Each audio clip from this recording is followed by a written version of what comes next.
Hey everyone, this is the NVIDIA DGX Spark. I'm super excited and I cannot just believe that I have this device at my place in my home, plugged it for the first time ever.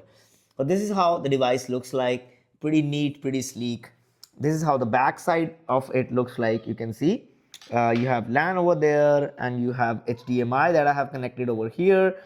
This is the power, this is the keyboard, and this is the mouse that I have connected. So once you connect all these three, you switch on the power from here, and then you will see on the screen, I'm sorry about the cable mess that I am having, and then you will see on the screen, welcome to DGX Spark.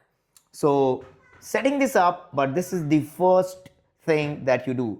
So just starting from scratch, everything, so that I can show you how it works from scratch. If you are excited to know more, do share this and follow the DGX Spark journey to learn all about this, and we'll run some of the heavy workloads on this. If you have any suggestions, do let me know in the comments as well.